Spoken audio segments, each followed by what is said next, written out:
So good morning, everybody, and welcome to this webinar. Carlos Alvarez is my name, and I'm working as research officer in the Department of Food Quality and Sensory Science with Teagasc in Ashton campus in Dublin. And over the next 20 minutes, I will talk to you about the current scenario of using insects as a food from an European perspective. So I mean to provide to the audience with an useful and relevant information. The presentation has been organized into several sections. We will start speaking about why insects deserve more attention in the current scenario of increased global population and sustainability. Next, an overview of the current legislative framework in Europe will be discussed. And with this in mind, I will discuss in more detail how insects are used in the food industry. Then I will talk to you about what we still need to know in order to use insects successfully as food. And we'll also give you details of our ValuSect project, which aims to investigate the relevant issues associated with the reading, processing, and incorporation of insects and insect-derived ingredients into the European food market.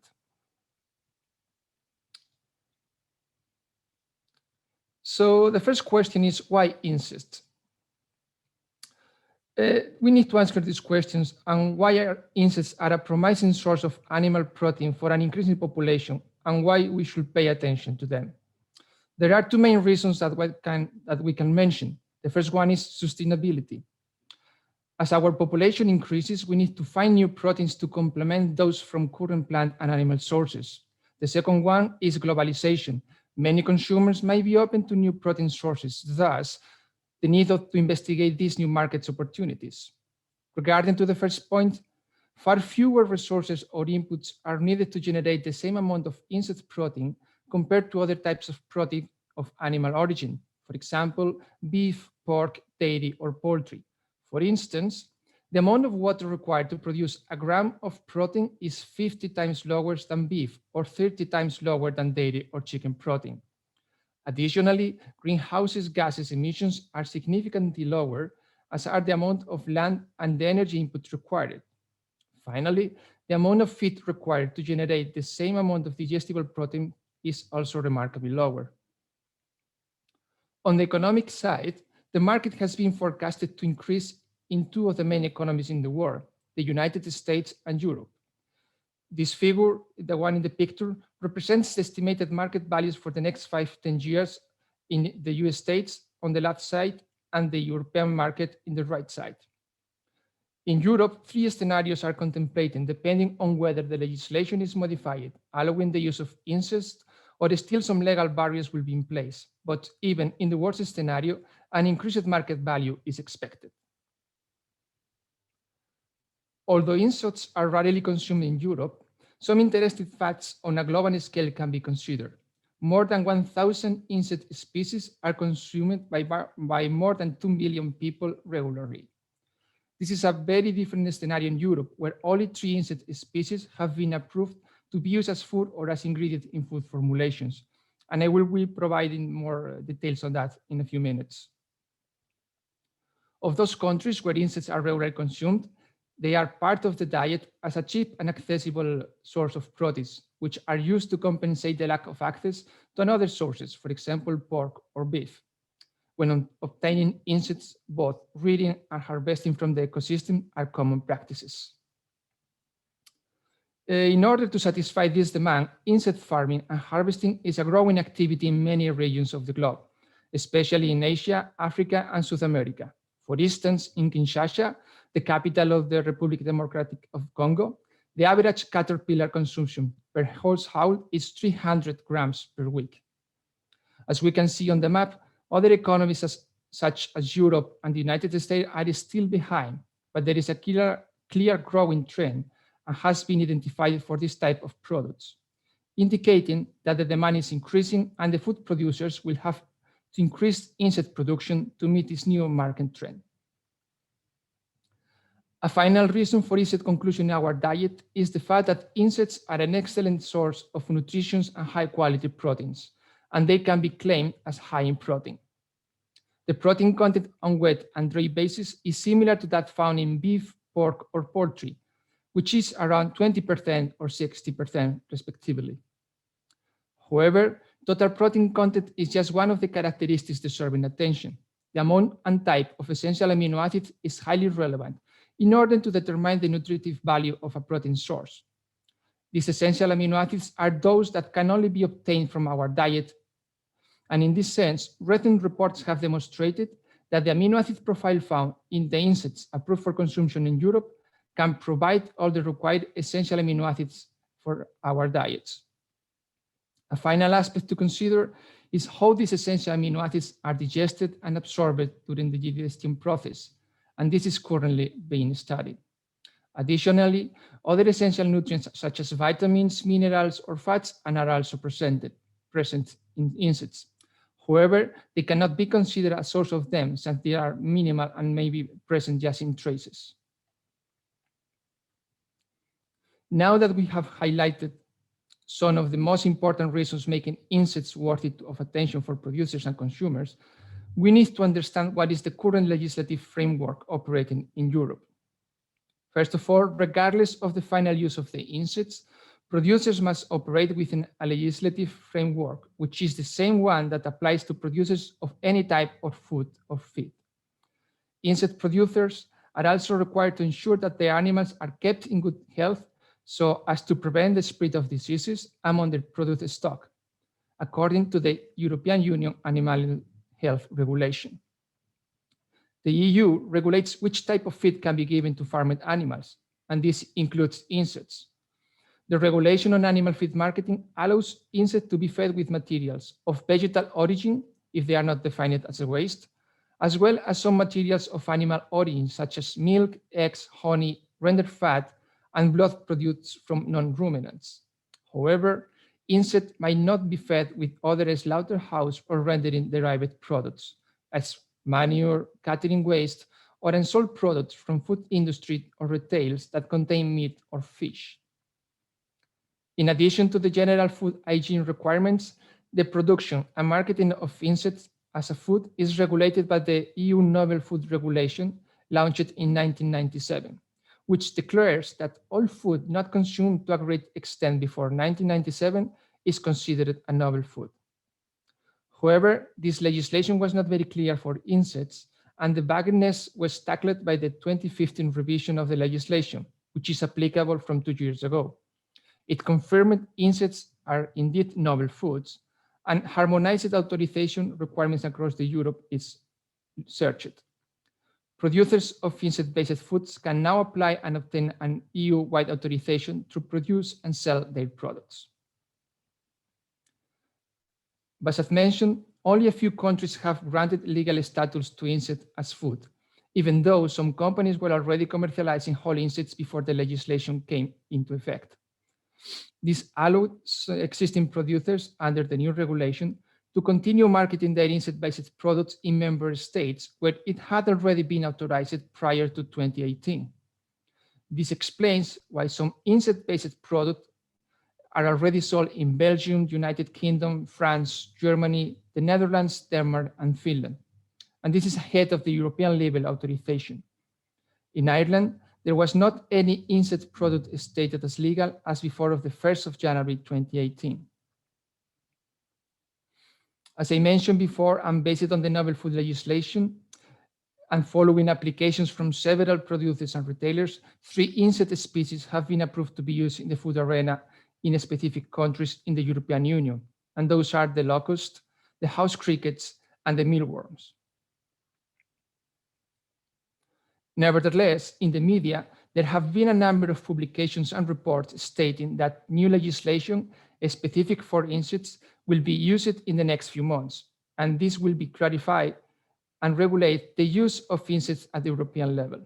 This will help to pave the way to putting insects on our market shelves. And as we remember the scenarios and the trending markets, if the legislation is approved, the more optimistic ones could become a reality. Another point to be considered is the legislation regarding the food safety and insect consumption. When preparing previous reports, a query was raised to the Food Safety Authority Ireland, asking about the legislation governing this particular topic. The potential addition of a specific microbiological criteria for insects to the Commission Regulation 2073 from 2005 was discussed at a working group meeting in February this year. It was concluded at the time that there was not enough information or a scientific basis to put forward a specific criteria for insects for inclusion in this regulation. It was decided that more information is needed and needs to be available to make a decision, and the issue will be revisited in the future. However, according to some authors working on the insect production, the same process hygiene regulation relating to minced meat, which is the European Union Regulation 1441 from 2007, should be used as a guideline in terms of Salmonella, E. coli, and Listeria content.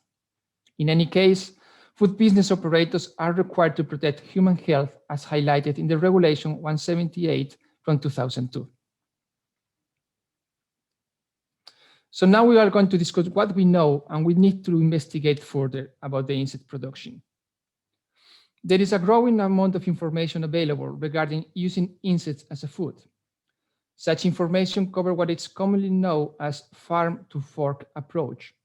It means that we have standardized breeding practices in terms of population density, environmental conditions such as light cycle or temperature, or even the diets. We also know approximately what the expected composition of the insects will be, providing us information about their nutritional quality. Also, once the insects have been collected, simple processing techniques are applied. For example, milling, roasting, grilling, drying, and so on. In the same way, there is information available about some of the main functional properties of insects when used as ingredient in food formulation. These functional properties are, for example, solubility, if they are good making gels, if they are good making an emulsion.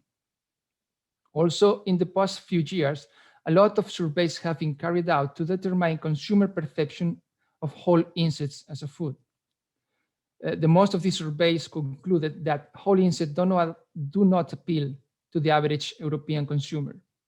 However, although very relevant, this information is not enough, and some gaps need to be completed in our knowledge.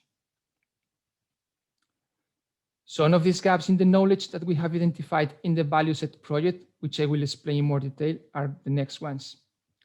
We need to know how to improve the efficiency of breeding and how to use food co-products and byproducts as substrates. When we mention that, we can define byproduct or co-product as any type of material generated in addition to the main product obtained in an industrial process. For example, potato peels when manufacturing crisps or the brewer's spent grain. So we can use insects to feed on those materials and transform them into high quality and edible proteins. Also, the effect of processing on nutritional quality and functionality needs to be more investigated. More studies are required to determine how the different processing steps affect the digestibility and absorption of the insect nutrients after being cooked, frozen, or stored for a long time. New technologies with less water and energy consumption need to be integrated into the regular insect processing practices. But how these novel technologies will affect the properties of the final product are not clear as yet and need to be investigated in more detail. Also, as we mentioned before, proteins from insects have some functionality, but we need to enhance those functionality by further modifications.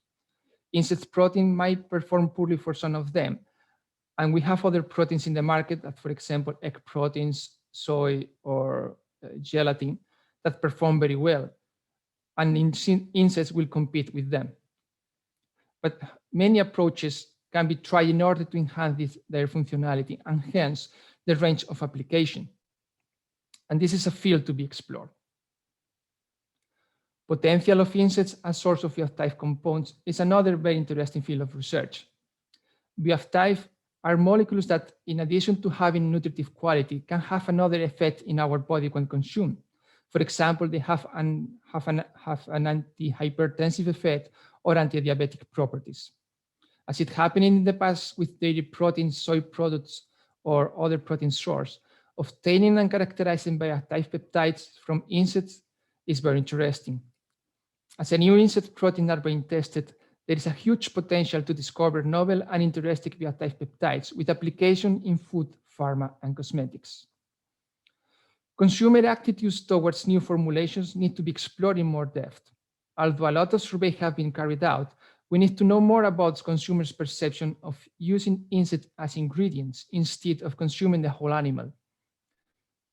Similar reports were performed for other emerging protein sources, and consumers are more prone to purchase new protein sources when introduced in products that they are already familiar with, for example, snacks, burger, or sausages. Finally, the safety of insect products, potential allergens, pathogens, or toxins needs to be mentioned. Both AFSA and European Union emphasize that we need more knowledge in this area, aiming to develop specific legislation and guidelines. So more data is required to understand the levels and types of potential microorganisms, how this might be reduced in the final product. Also, the presence of potential allergens not identified in the final product and the levels of heavy metals needs to be clarified. As you can see, there are many questions that still need to be answered regarding using insect as a food, and the ValuSect project was set up to tackle some of these questions. This project is an international consortium incorporating 10 institutions from 5 different countries. And in addition, there are another 8 associated parties who are facilitating the interaction with the industry, legislators, and consumers. Teagasc are delighted to be part of this project and are contributing to the generation of knowledge while benefiting from the experience gained by colleagues in countries where insects are currently being produced as a food. Based on the unknowns and challenges that insect processing industry is facing, the main objectives and goals for this project were established. So investigate the use of food products as substrates. A number of different products from the food industry were evaluated based on availability, seasonality, composition, and current use, and also usable according to the legislation. Some of the current co-products selected include potato peels from sheep production and red cells from pork blood or grass. In this sense, I personally consider insects as a small biofactories able to transform side streets from the food industry into high-quality protein. We need to determine the impact of the substrate and processing practices on the nutritional and functional properties of the final products. Those streams will be selected and combined in such a way that all nutritional requirements for the reared insects will be met. Different feed sources for insects will be assessed, and in the final composition of the ingredients will be determined to understand how these parameters are affected by the diet you feed the insects. Also, different processing strategies will be compared to determine the most suitable ones in order to preserve the insect protein quality. Survey on already marketed products to determine shelf life and nutritional values will be carried out, and this will help to establish a baseline for the future products to be developed. Consumer studies and sensory panels will be performed in order to evaluate consumer perception and what strategies are the best in order to successfully market insect products in Europe. A final goal, and the most relevant task budget-wise, is the voucher scheme. In this task, we will like to provide knowledge and support to companies interested in any aspect of the production of insect-based products. And in an incoming call, ValuSect project will provide vouchers to support companies with an interest in any aspect of the insect food processing that will enable an accelerated incorporation of such products in the regular marketplaces. There will be 2 calls, and the first one is at the end of this month. The process will consist in 2 different steps. The first one is for the interested business to provide an outline of the proposition, including the idea, what it is novel, and how it differs from current know-how, and what type of services will be required. After a selection process, the project selected will move to a more detailed stage, and the project not selected could be either not approved or sent back to the first stage asking for more details or clarification. A second call following the same approach will be launched towards the end of the next year. As you can see in the screen, this is a draft of the quick look guide for the applicants. It summarizes eligibility criteria, how we can support your SME, and what you receive if your application is successful. Also, information about the main 4 topics in which the project can be of help, which are technological services, food development and innovation, consumer acceptance, and strategic purchasing services are provided. This voucher scheme is still on a draft, but when all the final documents have been approved and finalized, it will be circulated. Teagasc is involved in different activities in this project, from selected food streams to be used as substrate, to contributing to workshops and dissemination activities, and also elaborating the criteria for the voucher schemes. But our main activities are focused on 2 main aspects. First one is to provide technical support on the analytical part of the project and to provide knowledge and facilities when developing and testing new processes by means of the PCF Center here in Ashtown, Teagasc. And I invite all of you to take a look to the website to see what services we can offer, even outside of the scope of the ValuSect project. Teagasc are also involved in the selection of companies applying for a voucher, and we will be providing technical and scientific support to the selected companies. Just to conclude what it has been said for the last few minutes, I would like to summarize with some final take-home messages. So insects, as an emerging food in Europe, have a high protein quality with an excellent nutritional composition. The future of insects is being clarified by legislators, and it looks very promising, although several questions from a technical and safety point of view needs to be addressed.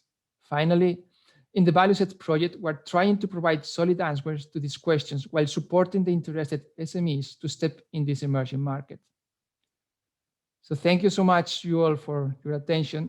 And I think Carol has a last words to mention. Thank you. Thank you, Carlos. And we're going to bring Anne-Marie in now. Just a little information, though. I've got some more events coming up over the next few weeks and into next year. So our virtual information and training series will still be with us with Corona for another while. So if you're interested in butchering or chocolate manufacture or NPD in general, you can have a look out for some of the events coming up. And we've got Anne-Marie Mullen and Carlos with us here. So keep sending in those questions. So there was a question about the presentation being available. So both the video and the presentation will be available on the website over the next few days. So we'll save that down and have it up on the website and let you know about that. So thank you. So Anne-Marie, you're very welcome. I would give Carlos a little rest there to have a drink of water. So thank you. So Anne-Marie, I introduced you now as someone who is in the meat research area, but also in, there was what was the term that in the revalorizing of meat. Could you maybe just explain revalorizing of processing co-products? So it's a little bit of a mouthful there. Indeed, yeah. So what we're looking at in that program is all the non-meat components arising from meat processing. So if we consider the live animal weight for beef and pork, we're talking about 40 to 60% of that live animal weight is other non-meat products. So these are what we call the co-products. And these are quite varied. They range from offal to blood to connective tissue to hide, but they can also come from the secondary processing. So it could be cookout or exudate loss or whatever. They have one thing in common. Well, they probably have many things in common, but one thing that they have in common is that they're protein rich and that they're valuable proteins. Quite a lot of them are very valuable proteins. So we have, it has been ongoing for quite a while, but in particular in recent years, we've had a very strong emphasis on this in Teagasc Ashtown, and Carlos has been involved with me as well on this over the past 5 years. So we've been looking at food and non-food applications for these co-products, as we call them, to try and get higher value. The meat industry has already been very dynamic in getting markets for the vast majority of them, but we're looking at getting higher value for a lot of these. Some of the applications have been quite successful in food products, so they've good technofunctional, emulsifying, binding, and so on, good technofunctional properties. But we've also looked at some non-food options, and one particular area of interest for us, for both myself and Carlos, is in the generation of bioplastics. So we're using a very underutilized and difficult to use animal protein, which is hemoglobin, and using it to generate a transparent, solid, non-permeable bioplastic. So we're continuing that research at the moment. So there's quite a wide variety of applications, and of course there are applications in the biomedical world as well, using collagens for tissue repair, tissue scaffolds, used in wound repair, and so on. So loads of applications. Yeah. And so just looking at on the insect side of things, so we've more questions there as well. And I presume, Carlos, we're looking at the insects as a complement to the current protein sources, as opposed to knocking the meats or the plant proteins off the shelf. Yeah, that's right. We know that global population is increasing, and we expect to be increasing over the years. And we know also that meat production, plant production has a limited capacity to provide all the nutrients we need. So we need alternative sources to complement what is already there. So insects are not coming to replace any protein source that we already know. It's just to be added to the current pool of proteins products. So the whole sustainability and how we can feed the population into the future, and then using them is Exactly where you're at with that. Yeah. Just some questions. Loads of lovely questions. So do insects have functional properties to help create a more meat-like structure in plant-based products? So would it be fair to say that that's something you have to investigate? Yeah, absolutely. Further? So as I mentioned before, we know that insect proteins, they might have some binding ability, some emulsifying ability. But for example, it's not very clear the textural properties that it might have. So the current process to texturize plant proteins is to use, for example, extrusion. And maybe we need to investigate the same approach to see if the insect proteins, after being extruded, can mimic the meat structure, for example, on the meat texture. But it's something that we need to investigate. The proteins coming from insect are slightly different from the proteins coming from pork, beef, or poultry. So probably we need to add some additive, or we need to process them in a specific way, trying to mimic this the meat products. But I have seen plant-based products that are very good imitating the texture of meat. So I don't see why we cannot do that the same with the insects. The remainder of this questions and answer session unfortunately failed to record. For a PDF version of the Q&A, please click on the link below this video on the website. Thank you.